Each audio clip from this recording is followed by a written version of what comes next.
And here I am again, racing on Gran Turismo 7 on the PlayStation 5.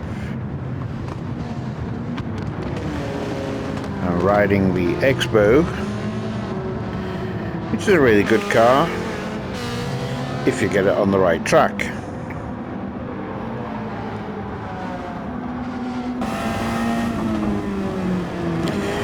It's capable of some really good speeds, in excess of 280 miles an hour.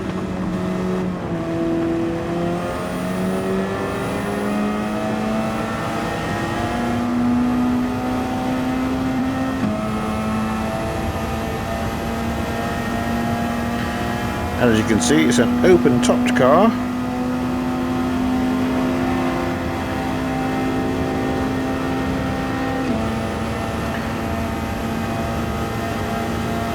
I really don't know if it will be street legal. Probably not.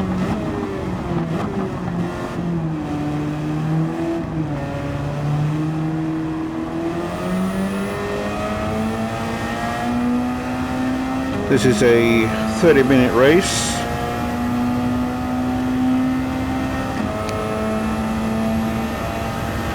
You can see the speeds creeping up there on the speedometer.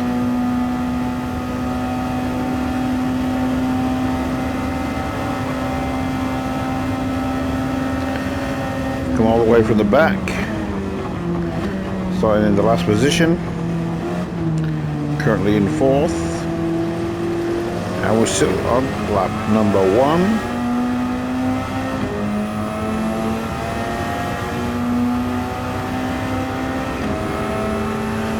This is the Sarthe track. I don't know if I'm saying that correctly. S-A-R-T-H-E. Could be Sarthe, I suppose.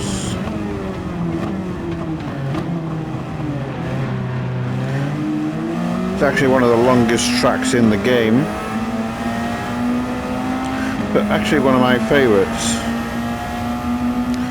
because you've got a series of very long straights where you can really build up the speed, and then you've got sharp corners, sharp turns where you have to really slow down.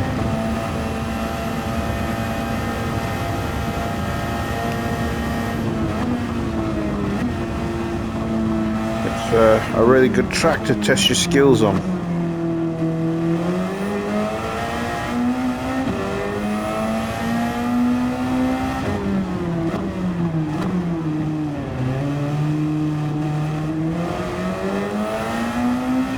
This little car looks very flimsy, but I think it is actually one of the fastest cars in the game. And like I said earlier, on the right track it's very maneuverable. It's not very good on the rally tracks because it tends to move around quite a lot with the dirt tyres on.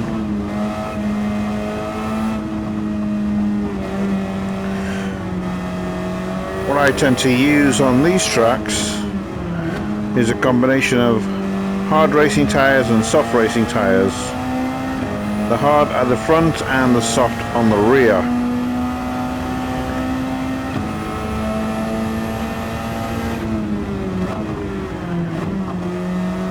The pit here is not the easiest of pits to get into, but then there's a few pits in the games that are, let's say, tricky to get into. But more on that after this lap, when I shall be going in to refuel. You'll see what I mean.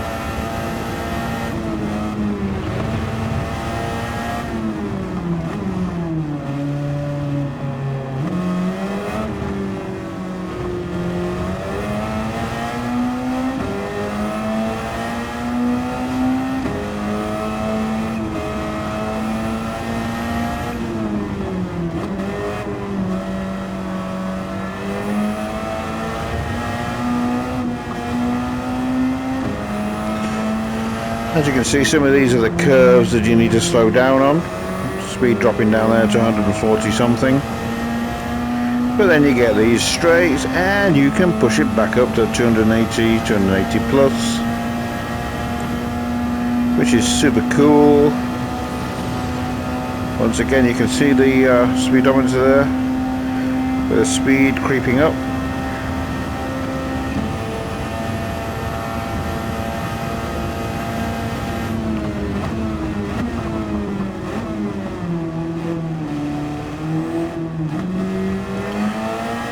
That's a rear view look. You can see there's nothing very close to me.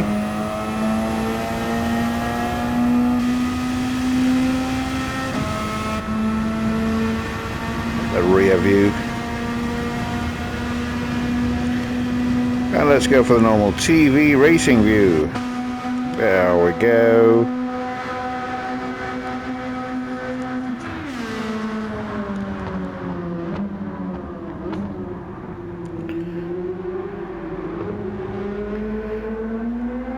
Around the S-bends there.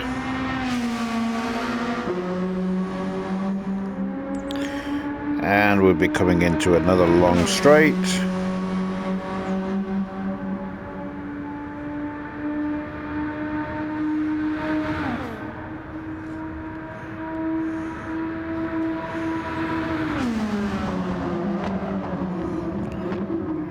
Just after this curve is a long straight.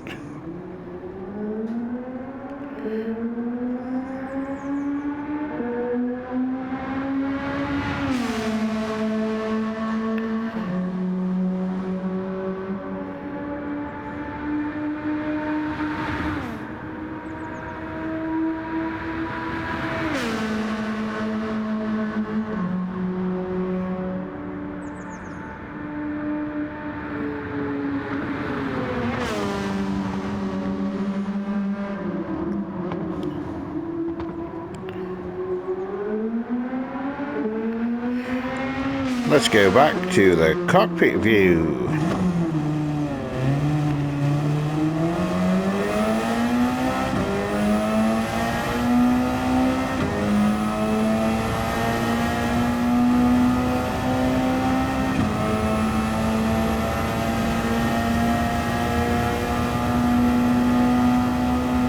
Yeah, I'm playing the game, as I said, on the PlayStation 5.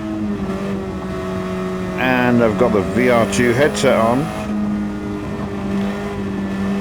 and that makes you feel as though you're really in the car. It's really good, and I just love the power of the graphics here on the PlayStation 5. They are really good. I think I've got them set on 30 frames a second. But finding one of the updates, you can now put on 60 frames a second. I think I need to do that. This is where I said about how difficult it is to get into these pits. You really need to slow down as you're coming in.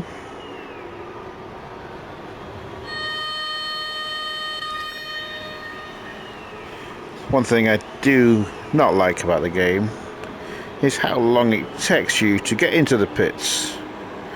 It seems as though you stop for a coffee and a bacon roll or something on the way in. It takes that long.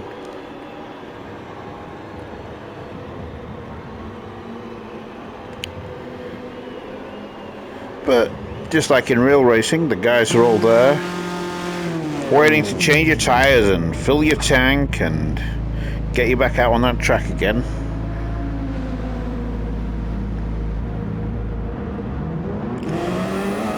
I chose just to refuel and not change my tires. And whilst in there, I've dropped into third place again from first. But of course, I'm much closer to the first and second cars than I was at the beginning of the race. So I shall be overtaking them in a minute. And they can eat my dust, baby. Eat my dust. Once I get onto that straight, they got no hopes at all.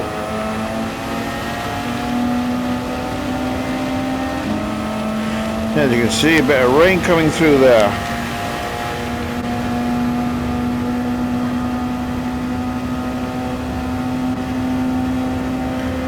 See, they're dropping way behind as I come racing down here to the next curve.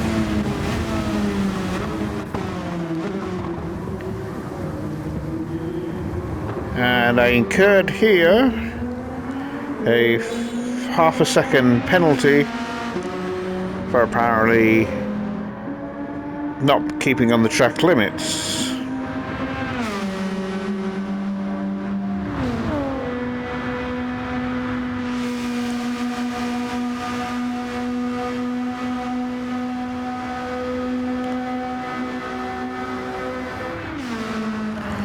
As you can see, the rain is coming down.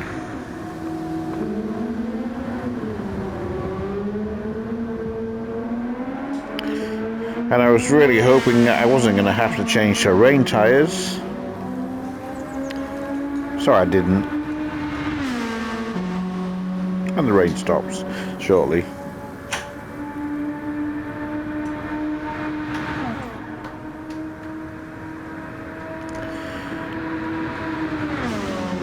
But the cars in second and third position seem to have caught up on me a little bit.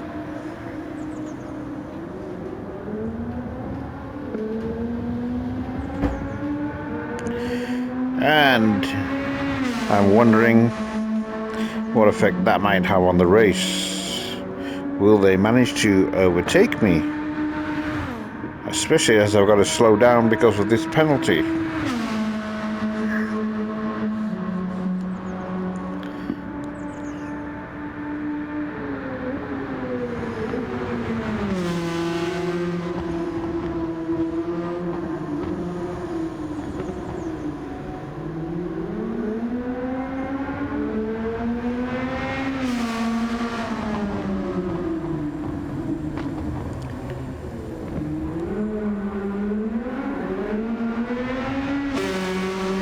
As with a lot of races, I've just entered the penalty area, slowed down for half a second, and now speeding up again. And as you can see, they're right behind me again. As I was just about to say, a lot of the cars, once they get on the straight, are very difficult to catch up to. It's when they have to start slowing down on the curves where the other drivers can get closer to them and have the possibility of overtaking.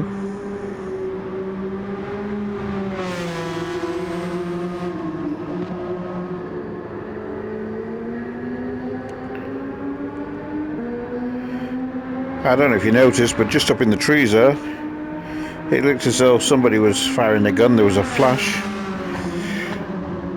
Perhaps it was me on my other game, Sniper Elite 5.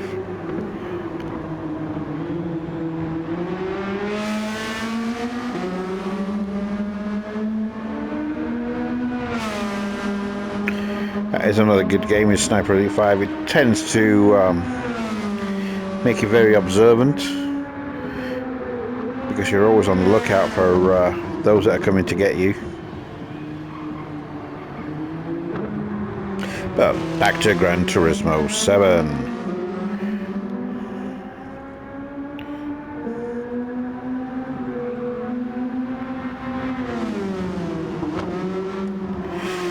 This really is a very nice car for this track. Definitely one of my favourite cars in the game.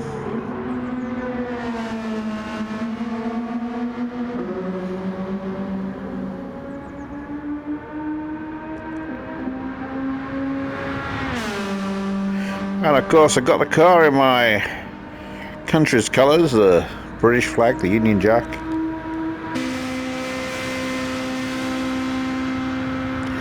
I mean, just look at that, it is a cool looking car. You can tell it was built for speed.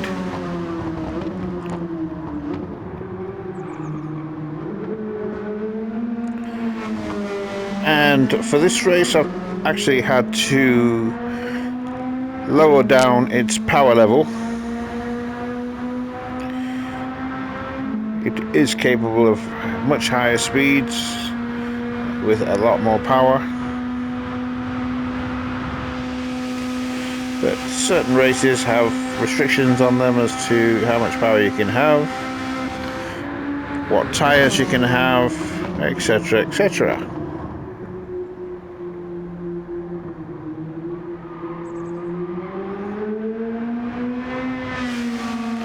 I mean, just imagine this car on full power with a nitrous oxide burst every once in a while,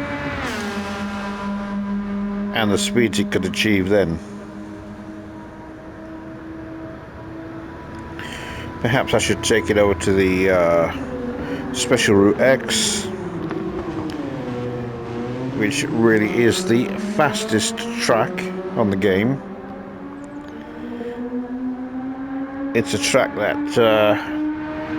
the laps are, I think, 18 miles or something for the laps, which it consists of two very, very long straights and two very, very curvy turns at the end. It's an oval shape, elongated oval shape, and you really can build up the speed on it.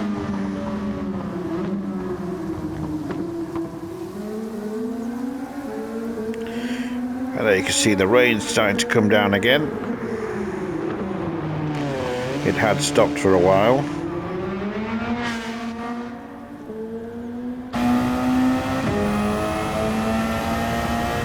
And here we are. Look, the speed is going up.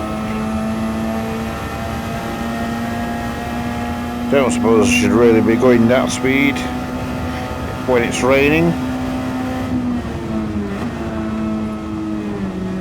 But the car seems to be taking it very well, handling these corners really good.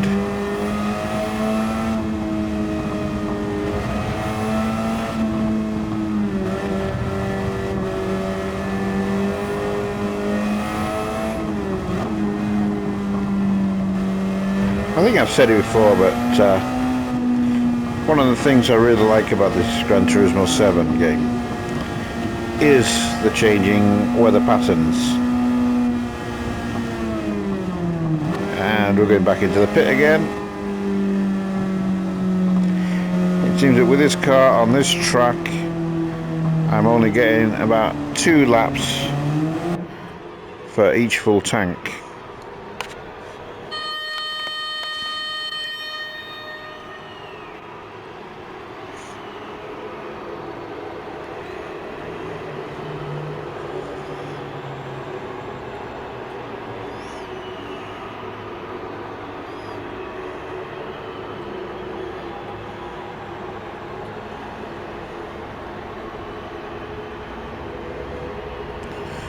The ginger-headed guy over there looks a bit like Prince Harry.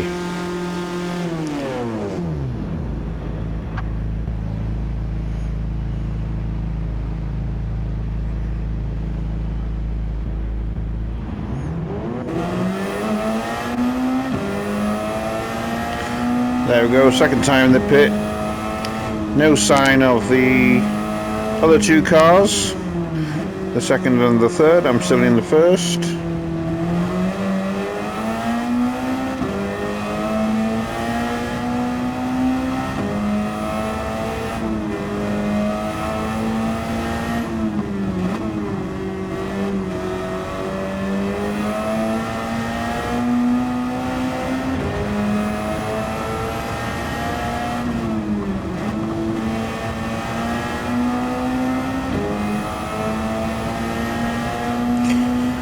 When I first got this game, I hated it.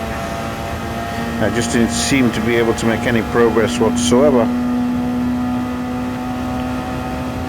But as soon as I started making progress, my love for it grew, and I stopped playing Gran Turismo Sport on the PlayStation 4 even less. Although I do occasionally now, very occasionally, jump back to the PlayStation 4 and to my Gran Turismo Sport.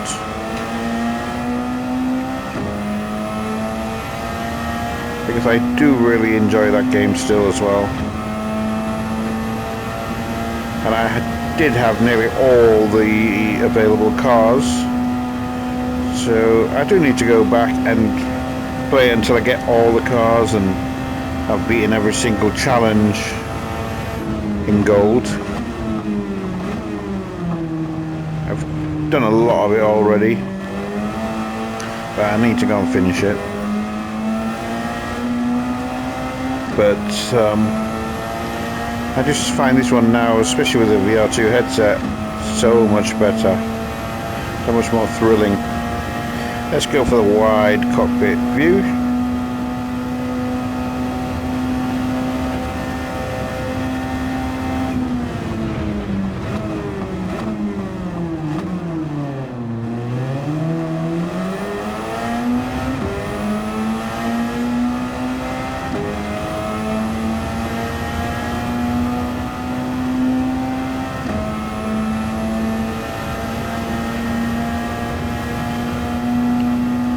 If you look in my driver's helmet, you can even see the reflections of the trees and other things as it zooms past them, and that just shows you the power of the graphics here on the PlayStation 5.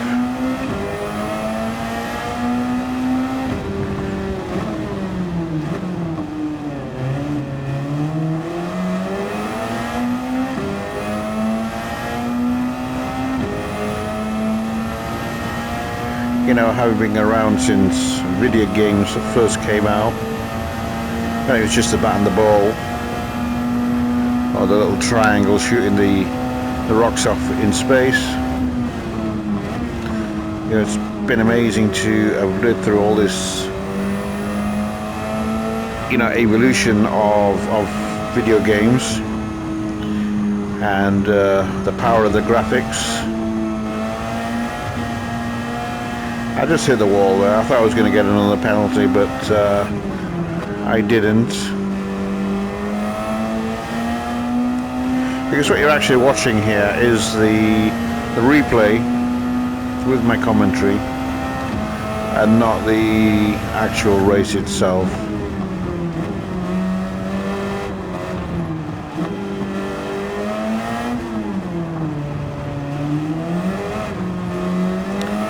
This is on the World 700 Series race,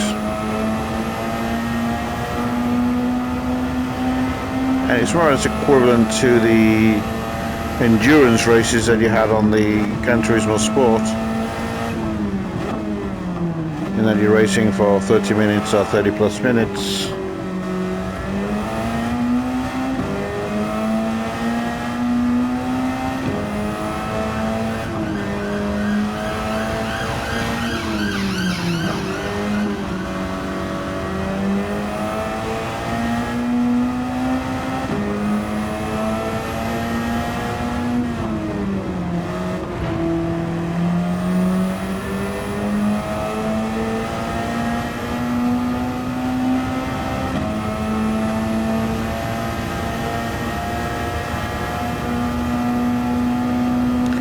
You know, they do say that speed kills, and this is why they put speed restrictions on the roads and stuff like that. But, you know, I don't believe that. I don't think speed kills. It's a sudden stop at the end that kills you.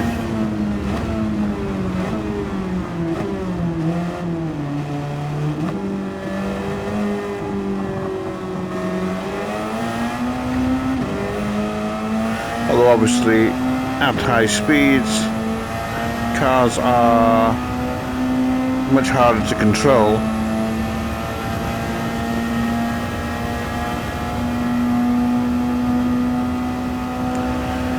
So in reality you should stick to the speed limits even when they're stupidly low.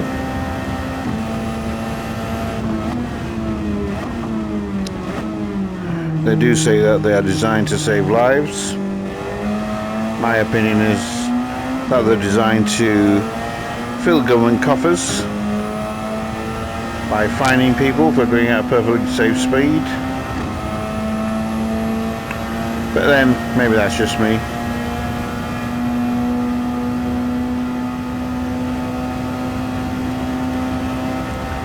There is a particular stretch of road in southern Spain as you're coming up to the city of Almeria, heading in that direction.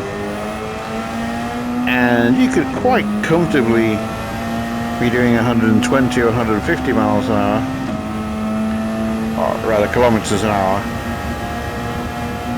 yet they've got the road at 80, and it does feel ridiculously slow for the particular road, which is a good, well-maintained road and quite straight.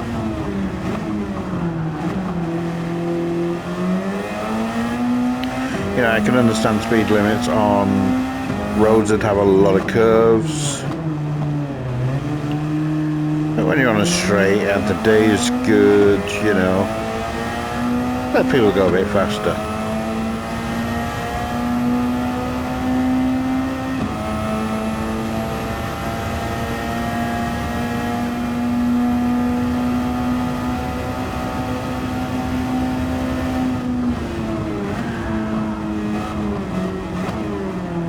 This is a particularly bad curve in the game, and when I first started playing, I was always ending up over there in the sand.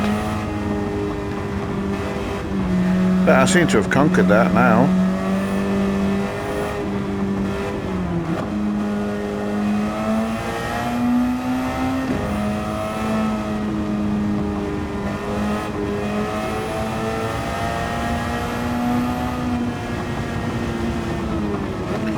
And I think this might be the final time I go into the pits before the end of the race. I haven't checked up on the time, but I think it's the last time.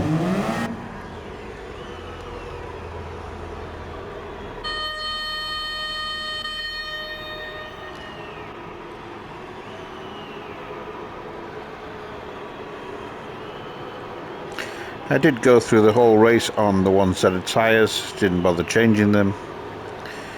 Just refueled every time I came in and then zoomed out again.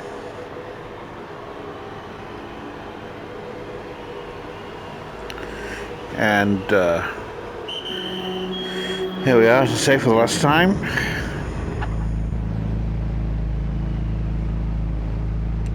No sign of any of the cars behind me.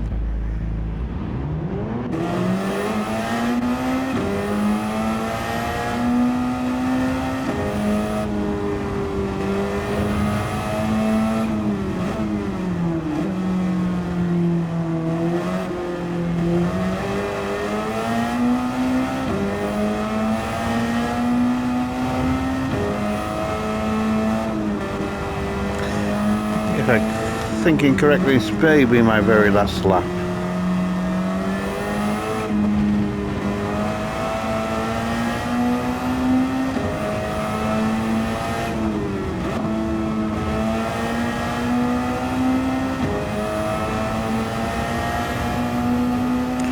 As you can see, it stopped raining, the sun's shining again.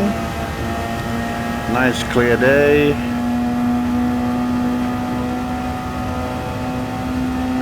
All that rain, all that mist, all gone.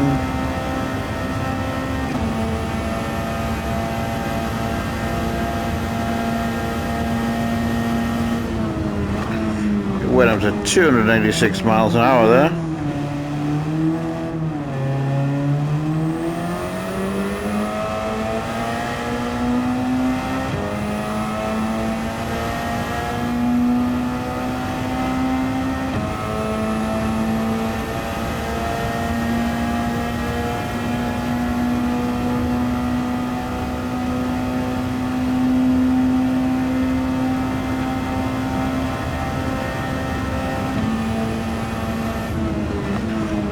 Slowing down again for this S-bend.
there's a little guy waving the flag as I come in and win the race.